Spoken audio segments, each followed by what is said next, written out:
आइए मैं अभी इस पर मैं मनोज सिंह ठाकुर हमारे अधिवक्ता भी हैं रायपुर शहर के, और इनसे मैं जानना चाहता हूं कि ये बताएं कि वो इस शिक्षा नीति को प्रथम दृष्टया कैसे देखते हैं। अभी हमारी चर्चाएं भी इन्होंने सुनी है, तो ये अपना विचार यहाँ पर रखें। मनोज सिंह ठाकुर, ऑडियो ऑन कर लीजिए। धन्यवाद सभी का, बहुत थैंक यू।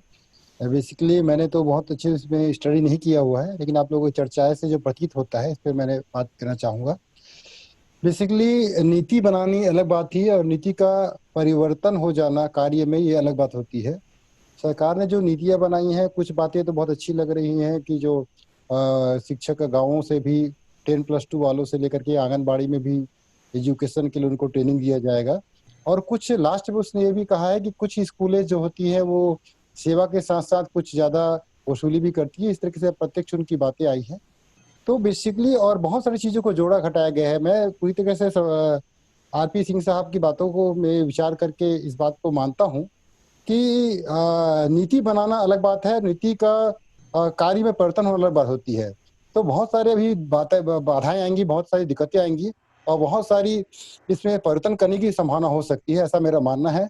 तो बस ये मुझे यही कहना, भी तो मैं सुन रहा हूँ आप लोगों से, आप लोग बहुत अच्छे से बता पा रहे हैं। थैंक यू, धन्यवाद, बहुत बहुत धन्यवाद जी। ये ऐसा विनोद कुमार जी ने पहले मीटिंग में हमको बताया था कि ऐसा लगता है कि ये जो नीति है वो बहुत ज्यादा आदर्श प्रतिमानों को स्थापित करने के उद्देश्य से बनाया गया है, जिसका व्यवहारिक अनुपालन उतना ही कठिन होगा।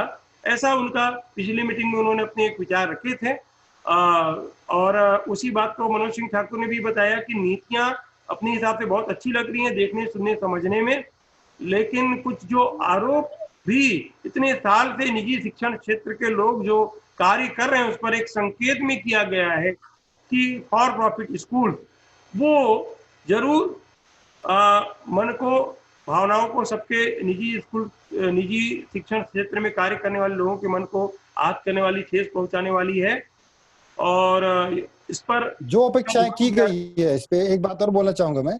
जो अपेक्षाएं की गई हैं जो स्कूलों से, ये सही बात है कि कुछ बड़े स्कूल हैं जिनके पास सभी प्रकार के संसाधन हैं, वो इसको फुलफिल कर सकते हैं। लेकिन बहुत सारे सामान्य स्तर के छोटे स्कूल और मध्यम वर्ग के स्कूल भी हैं जो बहुत सारे संसाधनों को स्वयं सर तो आरपी सर तो सरकारी स्कूल की बात कर रहे थे, बहुत सारे प्राइवेट स्कूलों की भी बहुत सारी दिक्कतें आ सकती है इन संसाधनों को एकजुट करने पर। बिल्कुल जी, थैंक यू।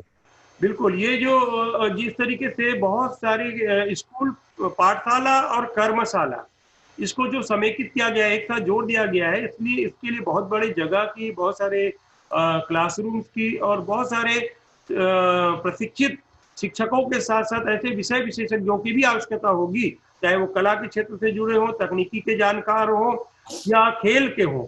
और विभिन्न जितने प्रकल्प आप अपने स्कूल में स्थापित करेंगे और निजी क्षेत्र की शिक्षण व्यवस्था में संभावित उसका खर्च भी आएगा। जैसे किसी की मिठाई की दुकान में हम खरीदते तो एक ही मिठाई है, और उस मिठाई के दुकान में ये सब जानते हैं कि सारी मिठाइयां बिकती भी नहीं है, बहुत सारी खराब भी होती हैं। पर हम अगर किसी अर्थशास्त्री से पूछें तो हम जो मिठाई खरीदते हैं उसमें उन खराब होने वाली मिठाइयों का भी मूल्य छिपा ही होता है, उसको हम अदा करते हैं किसी न किसी रूप में। इस प्रकार जितने प्रकार के हम उसमें विषय वस्तुओं को रखेंगे, किसी न किसी रूप में उसका भी खर्च आएगा, और ये बहुत सारे स्कूलों के लिए संभव भी नहीं हो पाएगा, वो न्यूनतम शुल्क पर जो स्कूल चलाते हैं उनके लिए। आइए चलते हैं, विनोद कुमार पांडे जी शिवम एजुकेशन एकेडमी से हमारे साथ जुड़े हुए हैं, वो अपना कैमरा भी ठीक करें और बहुत अपना अनमोल राय यहाँ पर रखें।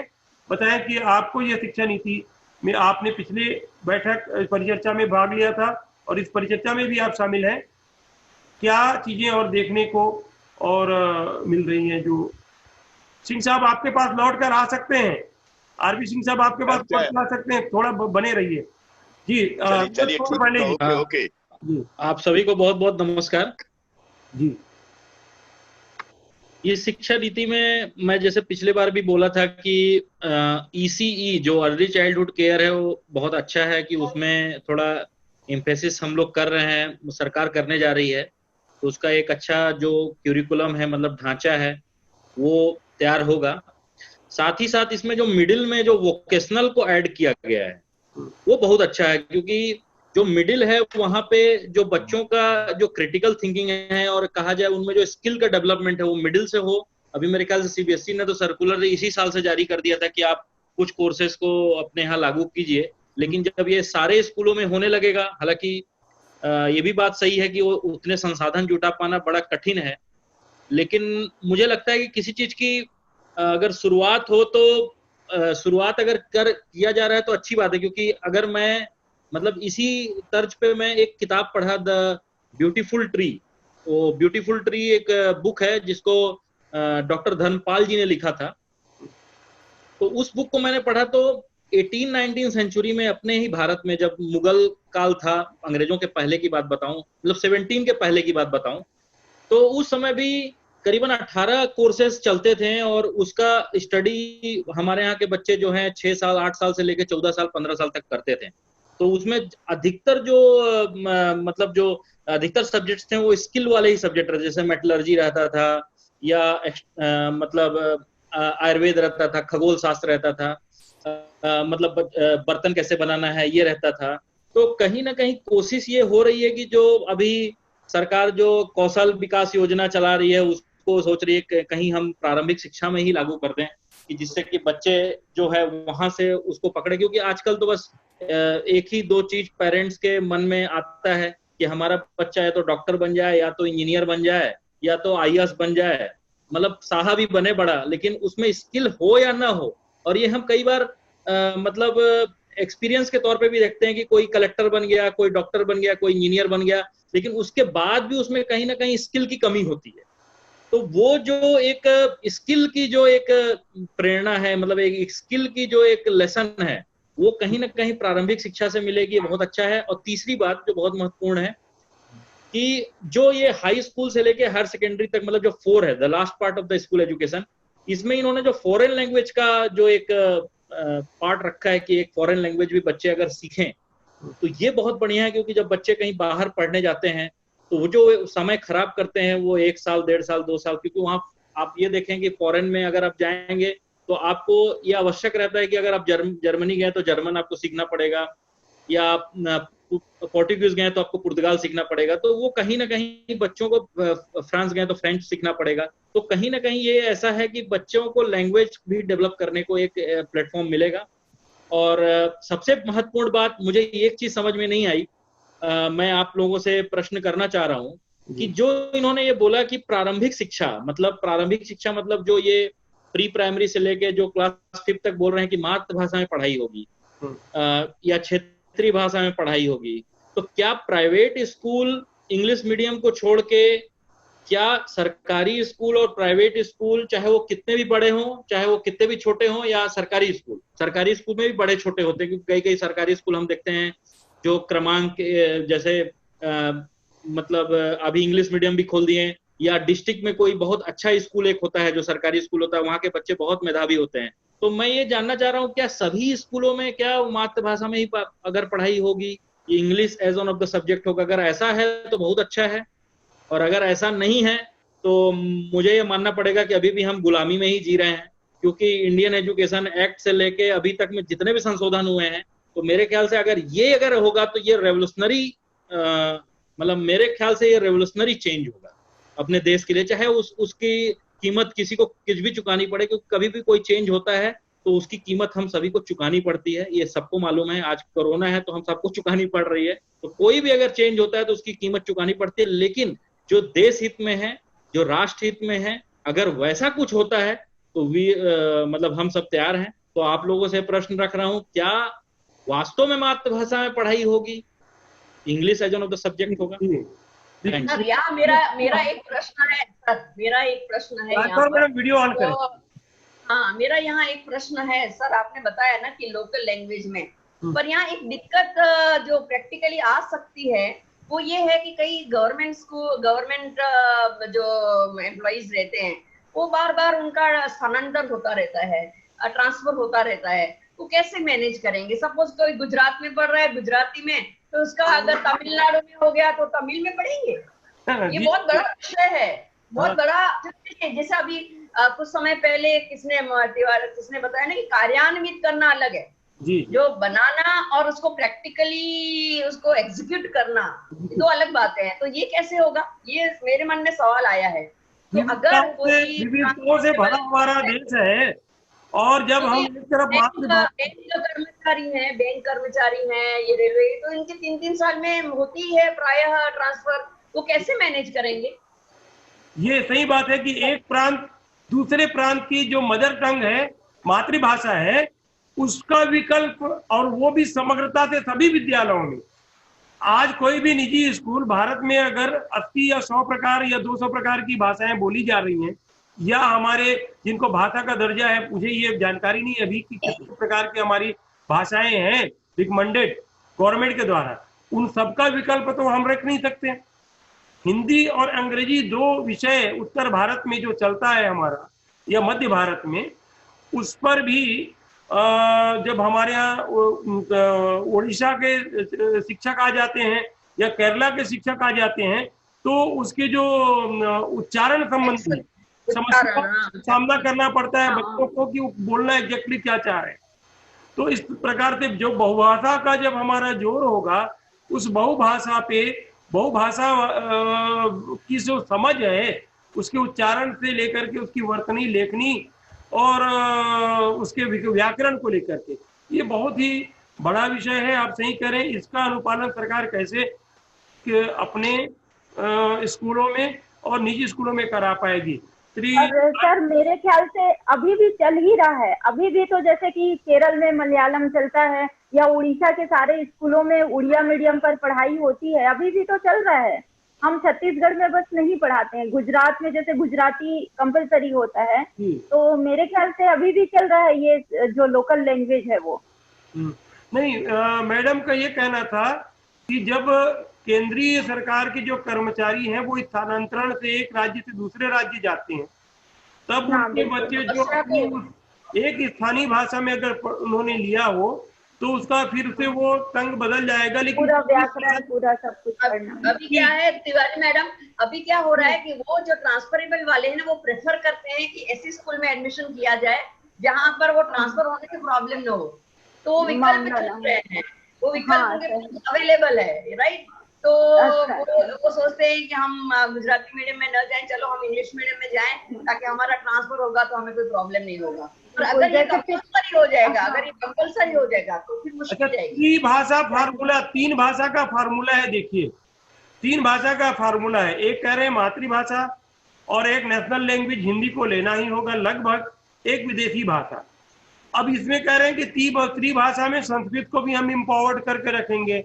तो जो रीजनल लैंग्वेज है उसमें संस्कृत से, हालांकि सभी भाषाओं की जननी संस्कृत है, पर रीजनल लैंग्वेज या बोली या मातृभाषा में संस्कृत, और वो फिर एक बड़ा अटपटा सी स्थिति होगा कि एक भाषा तो कॉमन रखनी होगी प्रारंभ से लेकर अंत तक एजुकेशन में। नहीं, ये जो विषय उठा है कि प्राइमरी तक, जो क्लास 5 तक जो है कि अनिवार्यतः पढ़ाई जो है मातृभाषा में ही होगी, क्या ये बात सत्य है कि इंग्लिश मीडियम वाले इंग्लिश में पढ़ाएंगे और जो सरकारी स्कूलें हैं और जो हिंदी मीडियम में? वो बात क्लियर नहीं है, बिल्कुल सही।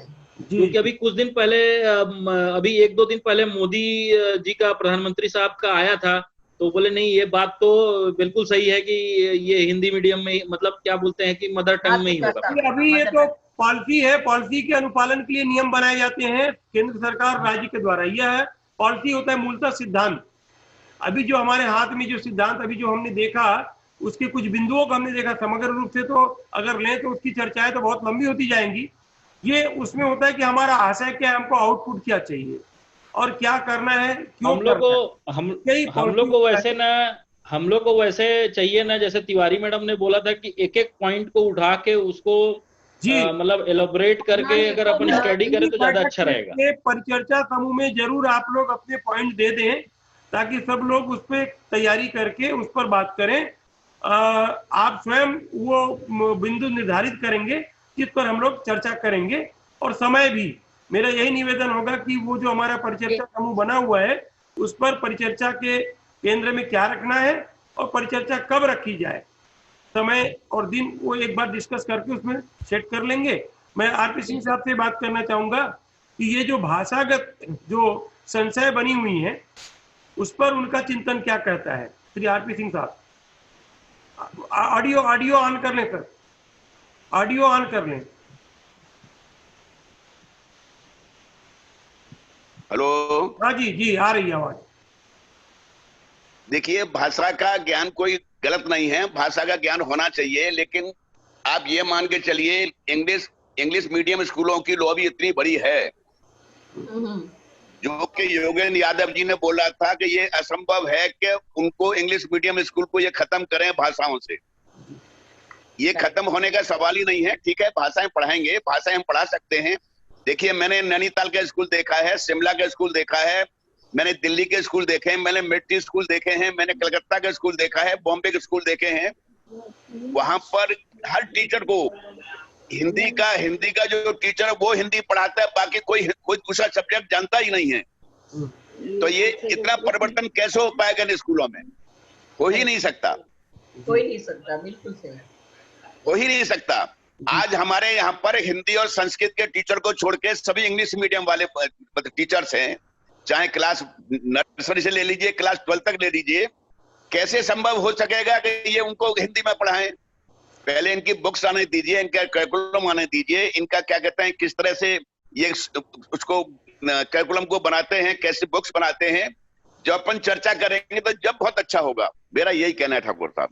जी जी जी, जब अब अगली चर्चा का जो निर्धारण होगा वो समूह में ही सब निर्णय करके करेंगे। पर मेरा ये मानना है कि जहां तक अभी जो आप लोगों से राय लिया गया और उसमें जो बातें हम लोगों ने के ध्यान में आ रही वो ये है कि अब जो पुरानी जो परंपरा थी उसमें था कि बच्चे को हम क्या समझाएं, क्या सिखाएं, बनिस्बत अब ये बदलाव आने वाला है कि बच्चे को, छात्र को, एक एक छात्र को समझना स्कूल की और उसके कक्षा शिक्षक की जिम्मेदारी होगी। उनके मनोविज्ञान को, उनके अंदर छुपी हुई प्रतिभा को समझना और उसको वह स्थान और मंच देना ऐसा जिससे वो अपने सर्वांगीण विकास कर सके। ये बहुत सुंदर बात है, पर कार्य करने में उतना ही कठिन है। संस्था या व्यक्ति के रूप में एक व्यक्ति की भी अप्रोच सब तक बराबर नहीं होती। हम यहाँ पर चर्चा कर रहे हैं तो भी विचारों के विनिमय करते हुए एक दूसरे जो अपनी भाषा में जो बात कह रहे हैं, जो मन में बात आ रही है, क्या उसको स्पष्ट रूप से वो कह पा रहे हैं? वहां पर भी एक दुविधा की स्थिति उस व्यक्ति में निजी रूप से स्वयं बनी होती है। फिर दूसरी बात, जब हम 6 लोग मिलकर यहाँ चर्चा कर रहे हैं तब भी आपकी बात मुझ तक कहीं संप्रेषित हो रही है या नहीं हो रही है, उसमें भी दुविधा की स्थिति बनी रहती है स्वयं उद्गार प्रकट करने में, और क्या वह दूसरा व्यक्ति समझ पाया कि नहीं। पर एक शिक्षक को इतना कुशल मन से और बुद्धि से इतना मजबूत होना होगा कि वह अपने कक्षा के 30 बच्चों के मन स्थिति को समझ सके, उसमें छुपी प्रतिभा को समझ सके, और एक स्कूल को इतना संपन्न होना होगा कि वह उनकी उस प्रतिभा के लिए ऐसे अवसर और ऐसे प्लेटफॉर्म उपलब्ध करा पाए। तो ये एक बहुत बड़ा काम है शिक्षा के क्षेत्र में, एक क्रांतिकारी बदलाव लाने के लिए। ये छोटा मोटा काम नहीं है, छोटी मोटी बात नहीं, बहुत बड़ा ये प्रकल्प है। और ये 100% ईमानदारी, जब एक व्यक्ति शिक्षक की कार्य से शिक्षण के लिए स्कूल में आता है, कक्षा में आता है, तब वह क्या अपने सारे आवरण जो उसके और सामाजिक और निजी जीवन के, उसको क्या बाहर छोड़ के आ पाता है? जब तक उसको वो कहीं न कहीं मन में धारण करके आता है तो वो शिक्षा के उस कार्य को ईमानदारी से 100% संपादित नहीं कर पाता। प्रिंसिपल लोग बैठे, उमा तिवारी मैडम बैठी हैं, आप सभी लोग शिक्षा क्षेत्र से जुड़े हैं, आप जानते हैं कि अपना 100% देने के लिए हमको पहले ये भूलना पड़ता है हम क्या है, हम कौन है, हमारी आवश्यकता है, हमारी जरूरतें। इस शिक्षा नीति में एक बात और कही गई है सरकार के द्वारा, संभवतः उन्होंने इसको समझा है कि जो शिक्षकी पेशे में आएंगे उनके शिक्षकों को सम्मान पूरा मिल सके, इस हेतु उनकी जो वेतन है और अन्य आवश्यकताएं हैं वह पूर्ण हो। दूसरी बात यह कि शिक्षकीय पेशे में सबसे उत्कृष्ट व्यक्ति आए। अब उनका तो आशय अपने साथी से है और वही मापदंड हमारे पर भी लागू होगा कि अगर आपको एनसीए जो ट्रेंड टीचर, उसके लिए उन्होंने कहा कि अगर वो छोटी जो प्रारंभिक कक्षाएं से 10 2 पास भी कोई व्यक्ति है तो उसको 6 महीने का कोर्स करना होगा और 10-2 से नीचे की कक्षा अर्थात 10वीं तक कोई पढ़ा हुआ हो तो उसको 1 साल का डिप्लोमा कोर्स करना होगा। सरकार ऐसी व्यवस्था एनसीईआरटी के शिक्षण फ्रेमवर्क में लाएगी कि उनको ऐसे ट्रेन किया जा सके। लेकिन निजी स्कूलों में ऐसा देखने को आता है कि हमारे नर्सरी और पूर्व प्राथमिक विद्यालय कक्षाओं के शिक्षक भी पोस्ट ग्रेजुएट होते हैं। ग्रेजुएट तो नहीं, मैं समझता हूँ कि पोस्ट ग्रेजुएट से नीचे को हम इस चीज का ध्यान रखते हैं कि क्या वह बालक की मनोदशा को, उसके शैक्षणिक पाठ्यक्रम को प्रॉपर एग्जीक्यूट करने के लिए सक्षम समर्थ है कि नहीं है। बहुतेरे निजी स्कूलों में ग्रेजुएट और पोस्ट ग्रेजुएट का ही चयन नर्सरी कक्षाओं के लिए होता है, ऐसा देखने में आया है। कुछ एक को अपवाद के रूप में छोड़ दें तो क्या उनके लिए भी नर्सरी पाठ्यक्रम जरूरी होगा? जो ग्रेजुएट और पोस्ट ग्रेजुएट है उनके लिए भी ये नर्सरी का जो ट्रेनिंग प्रोग्राम और उसका जो प्रमाण पत्र और या डिप्लोमा ये आवश्यक होगा कि नहीं होगा, इस बात पर भी नियम बनेगी तो कुछ स्पष्ट हो पाएगा। और इस विषय पर कोई कुछ कहना चाह रहे हो तो उनसे भी मेरा उनको आमंत्रण है कि जरूर अपनी बात एक एक करके कहें, फिर इसको क्लोजर देंगे। आप में से जो भी अपनी बात रखना चाह रहे हैं। उमा तिवारी मैडम। सर ये तो पहले से ही बना हुआ है कि नर्सरी जो टीचर होते हैं, जैसे पोस्ट ग्रेजुएट या ग्रेजुएट से कुछ नहीं होता, उनके पास ट्रेनिंग होता है, ट्रेनिंग सर्टिफिकेट होता है, एनटीटी होते हैं। और मोस्टली जो प्राइवेट स्कूल रहते हैं वहाँ के जो टीचर्स रहते हैं वो एनटीटी रहते हैं। लेकिन ये है कि अगर सरकार मतलब सभी स्कूलों पर ऐसा चाह रही है तो कितने नर्सरी ट्रेनिंग इंस्टीट्यूट है रायपुर में ही, अगर हम मान ले, और रायपुर की बात छोड़ दें और जैसे छत्तीसगढ़ के और जैसे ग्रामीण इलाकों में जहां पर ये फाउंडेशनल कोर्स लगेगा, तो उसके लिए वो टीचर जो अभी ऑलरेडी एजुकेशन डिपार्टमेंट में है, सरकारी टीचर, क्या वो नर्सरी ट्रेंड है? फिर सरकार उनको जैसे डीएलएड करवाई है वैसे ही उनका कोई कोर्स करवाएगी, ये चीज हमको देखना पड़ेगा। और ये जो बहुत बड़ी बात आपने कही कि 30 बच्चे हैं तो 30 बच्चों के मना स्थिति को समझना, ये विदेशों में ऐसा होता है कि 5 बच्चों का क्लास रहता है या पर्टिकुलर 1-to-1 टीचर रहते हैं, ठीक है, एक बच्चे के लिए एक टीचर रहती है। लेकिन हमारे यहाँ ऐसा होता है कि 30 या 40 स्टूडेंट रहते हैं और वो एक टीचर सिर्फ एक पीरियड नहीं लेती है, एक क्लास नहीं लेती है, वो एक टीचर जो है वो 6 पीरियड लेती है, मिनिमम तो 4 पीरियड लेते हैं टीचर।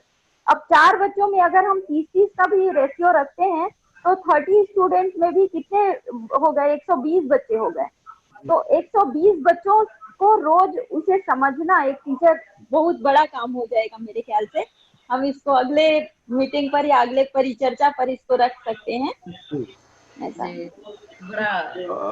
मनोज, आप इसमें अपने मतलब जब इसके अंदर घुसेंगे तो हर एक लाइन बहुत लेंथी होता है। और एजुकेशन तो ऐसा है ना कि मतलब ये व्यक्तित्व का निर्माण करती है, व्यक्तित्व का निर्माण करती है, मतलब एक छोटे से बच्चे से। कोई भी लिखी हुई जो बात होती है उस पर जब हमारा ध्यान जाता है, उस पर चर्चाएं होती है तो उसके और रहस्य पूछे जाते हैं।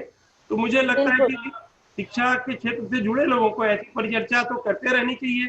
अनवरत प्रक्रिया है, जब भी समय निकाले, मूल्यवान समय। सराहनीय प्रयास है आपका, ये बहुत ही सराहनीय प्रयास आपका। हाँ, बहुत सराहनीय प्रयास है, सही, बहुत ही सराहनीय। आप सबका भी जो इतने कीमती समय आप जो देते हैं इस परिचर्चा में, और आप लोगों के से बात करके हम स्वयं बहुत कुछ सीखते हैं और जान पाते हैं, तो बहुत अच्छा लग रहा है। अभी हम क्लोजर की तरफ बढ़ रहे हैं। मनोज से मैं आखिरी प्रतिक्रिया लेना चाहूंगा। मनोज सिंह ठाकुर, अपना प्रतिक्रिया दें। Manoj Singh ji, thank you. जी, धन्यवाद बहुत बहुत। बेसिकली जैसे मैडम ने कहा कि 30-40 बच्चे होते हैं तो सब पर 1-to-1 फोकस कर पाना या वो उनकी बातों उनको समझ पाना तो मुश्किल होता है। परंतु एक शिक्षक जब क्लास में रहता है तो अगर 30-35 बच्चे भी हैं तो मोटा मोटा वो जान जाता है कि किस बच्चे की रुचि कहाँ पर है, कौन बच्चा होशियार है, कौन बच्चा बदमाशी कर सकता है, कौन बच्चा किस प्रकार से है। तो मोटी मोटी जानकारी तो शिक्षक को होती है, लेकिन समग्र रूप से एक एक बच्चों पर के मनोदशा को समझकर उस पर 1-to-1 फोकस करके कर पाना सामूहिक स्कूल में सामूहिक कक्षा में संभव नहीं हो पाता है, यह सच्चाई है। तो सैद्धांतिक रूप से जो बातें शिक्षा नीति में बताई जा रही है, प्रैक्टिकली ये होना पाना संभव नहीं है, ये सच्चाई है, वास्तविकता है। और अगर इसको वास्तविकता में परिणित करने की अगर शासन में अगर मनोदशा होगी उनकी, तो बहुत ही अमूलचूल परिवर्तन करना पड़ेगा, यही मुझे कहना है। तो अभी देखते हैं, अभी तो शुरुआत ही है, एक तो अभी कानून बना है, नियम बना है, नियम के अनुसार से कितने हो पाते हैं, कितने नहीं हो पाते हैं, ये आने वाले समय में बता पाएगी। जी धन्यवाद। निश्चित रूप से तो ये बातें होती है कि ये कठिन लगता है कोई कार्य, और उस कार्य में जब आगे जाते हैं तो एक उत्कृष्ट प्रशिक्षण से सभी चीजें संभव है, और आगे जा करके इसमें सफलता मिलेगी, क्योंकि जो नीतियां निर्धारित हो जाएंगी सरकार के द्वारा उस पर चलना तो हम सबका धर्म है, और जो गुरु होता है उसके लिए असंभव कुछ भी नहीं है। अर्जुन के को जिस प्रकार से गुरु द्रोण ने पूछा कि बता शिष्य तुम्हें क्या दिख रहा है, उन्होंने कहा कि मुझे कुछ नहीं, केवल चिड़िया की आंख दिख रही है, लक्ष्य पर ध्यान केंद्रित करें तो सब कहीं न कहीं उस लक्ष्य को प्राप्त कर सकते हैं। आपके पास आखिरी क्लोजर आप कर लूंगा मैं राजगौर मैडम जी। तो मैं अब चाहता हूं हमारे दुबे जी वो दें, फिर सिंह साहब के पास आऊंगा। दुबे जी अंतिम प्रतिक्रिया दें इस मीटिंग का। मेरे को बोल रहे हैं क्या सर? जी जी हाँ, आप अपनी प्रतिक्रिया दें। हाँ, मैं अभी यही सोच रहा था कि जैसे ये शिक्षा नीति जो बनी है, ये शिक्षा नीति कहीं ना कहीं जैसे पहले गुरुकुल चला करते थे उसी तरह से बनी हुई है, तो कहीं ना कहीं वो ढांचे भी उसी टाइप के करने ना पड़ जाए, क्योंकि जो मनः स्थिति की बात आ रही है कि हर बच्चों की मनः स्थिति क्या होनी चाहिए, तो गुरु रहता था, गुरु के प्रति छात्रों की आस्था रहती थी, श्रद्धा रहती थी। अब कहीं ना कहीं ये बाजारीकरण के चक्कर में, या वो सच्चाई है कि भाई शिक्षा में जहाँ पैसा है तो लोग अब बच्चे का एडमिशन कराने आते हैं स्कूल में, तो उनकी जो वक्तव्य रहते हैं, बात करने के तरीके रहते हैं, तो ऐसा लगता है किसी मॉल में आए हैं, कोई सामान खरीदने के लिए आए हैं, और उसी तरह से वो क्वेश्चन भी करते हैं। नहीं तो पहले के टाइम में जब हम लोग बचपन में पढ़ा करते थे, तो अगर हमको किसी टीचर ने एक झापड़ मार दिया तो पता चला हम घर में 2 और खाते थे अगर हम बता दिए तो चीजें चेंज हुई हैं। अब सरकार चाह रही है कि उसको फिर से वैसे ही लाना, तो थोड़ा सा इम्प्रैक्टिकल है, बट देखिए क्या होता है। चेंज तो चेंज होता है, अगर चेंज होना मतलब चेंज करने के लिए कह रहे हैं तो मनः स्थिति वैसी बनेगी, धीरे धीरे हम लोग भी बनाएंगे। 2 बातें कह रही है कि फॉर प्रॉफिट स्कूल, और एक तरफ निजी स्कूल, और एक तरफ उसी में कह रहे हैं कि ऐसे निजी स्कूल जो समर्पित शिक्षा के लिए कार्य कर रहे हैं। For profit sir, for profit school तो ये गलत शब्द है, क्योंकि कोई भी स्कूल जब खुलता है तो एक समिति के तौर पे खुलता है, और वो समिति नॉन प्रॉफिट नो लॉस पे ही चलती है। तो फॉर प्रॉफिट कहना ही गलत है, क्योंकि 15% अगर पैसा स्कूल बचाती भी है तो उसकी निधि रहती है, वो उसको स्कूल पे ही खर्च करती है। अभी कोरोना तो ये स्कूल कंगाल हो चुके हैं, तो वो जो 10-15% बचा था पैसा, उसी से जो स्कूल खींच रहे हैं अभी, नहीं तो कहाँ खींच पाएंगे, अभी तो कोई पैसा देने को भी तैयार नहीं है। जी आरपी सिंह साहब, आप अंतिम प्रतिक्रिया इस मीटिंग की आखिरी प्रतिक्रिया दें, फिर हमारे राजगौर मैडम जी से लेंगे आपकी प्रतिक्रिया। ऑडियो पर थोड़ा सा ध्यान दें। हेलो, हाँ जी बोलिए। हाँ सर बोलिए। अभी तो ठाकुर साहब इसका नोटिफिकेशन नहीं हुआ है, इसका जो अभी शिक्षा नीति आई है जी, अभी इसका नोटिफिकेशन होगा, कब होगा उसके बाद में लागू होगी। जी देखिए, बुक्स वालों की इतनी बड़ी लॉबी है कि वो अपनी ही किताबें प्रिंट करेंगे, अपनी ही किताबों से अंग्रेजी माध्यम स्कूलों को अपनी किताबें देंगे जी। एक जैसे सीमेंट की लॉबी है हिंदुस्तान के अंदर, जैसे एक स्टील वालों की लॉबी है, जैसे ये बुक्स की लॉबी है, और जैसे क्या कहते हैं ये जो सीबीएसई में लोग बैठे हैं उनकी एक लॉबी है। वो ये नहीं समझते हैं कि हमको क्या करना चाहिए क्या नहीं करना चाहिए, उनकी खुद समझ में नहीं आता है। और समझिए, देखिए मेरा कहने का मतलब ये है कि ये जो करिकुलम है, जो सरकारी स्कूल हैं वहां पर सुविधाएं दें, पहले वहां चलाएं, और वहां चलाएंगे तो बहुत अच्छा होगा। जो सक्षम स्कूल हैं वो तो इस नीति को कैसे भी अपना लेंगे, कोई दिक्कत नहीं है, लेकिन इंग्लिश मीडियम में हर पेरेंट चाहेगा कि मेरा बच्चा जो है इंग्लिश मीडियम पढ़े, उसको आगे कोई कारीगर नहीं बनाना है, कोई पेंटर नहीं बनाना है, कोई कारपेंटर नहीं बनाना है, उसको कोई संस्कृत में पढ़ा के कोई उसको कथा नहीं करानी किसी के यहाँ पर, हर एक आदमी ये चाहता है कि मेरा बच्चा आईएएस बने, इंजीनियर बने, डॉक्टर बने, सीए बने और जो भी बने, तो वो कैरिकुलम वहां पहले करें। इन स्कूलों में कैरिकुलम तो कृषि विद्यालय कर देंगे, मेरा ये कहना है। जी सिंह साहब, आपकी प्रतिक्रिया महत्वपूर्ण रही और इसमें 2-3 बातें जो आई, एक तो आपने जो कहा कि अभी तो इसका नोटिफिकेशन नहीं आया है, पता नहीं ये लागू होगा नहीं होगा, पर जिस प्रकार से हम मौजूदा सरकार के कार्यकलाप को देख रहे हैं, उनका रोल बैक का तो कोई पॉलिसी है ही नहीं। जो कुछ रोल बनाते हैं लॉन्च कर देते हैं, तो रोल बैक होगा इस मुगालते में हमको नहीं रहना चाहिए।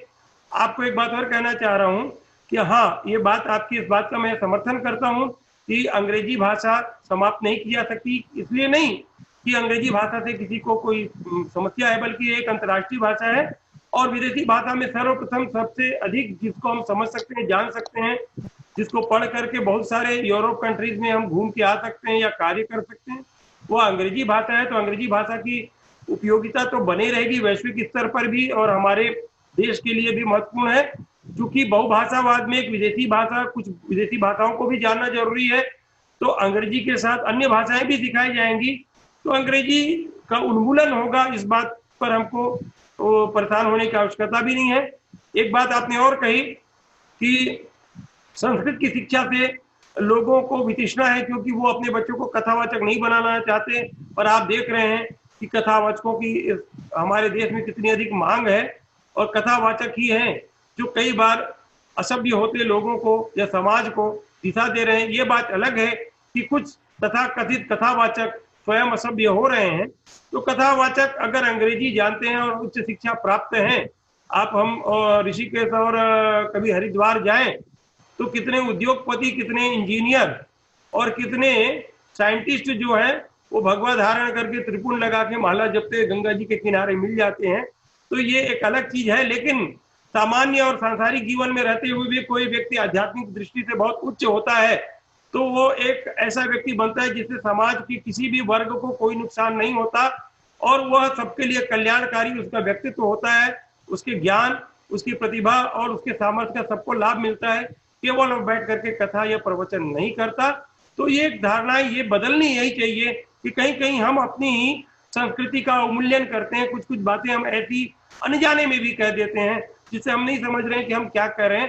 तो ये भी शायद सरकार के दृष्टिकोण में है। इसलिए प्राचीन तर्क और सत्य की खोज का जो ज्ञान प्राप्ति का जो आलोक है, उसके तहत नीचे या नीति तैयार की गई है।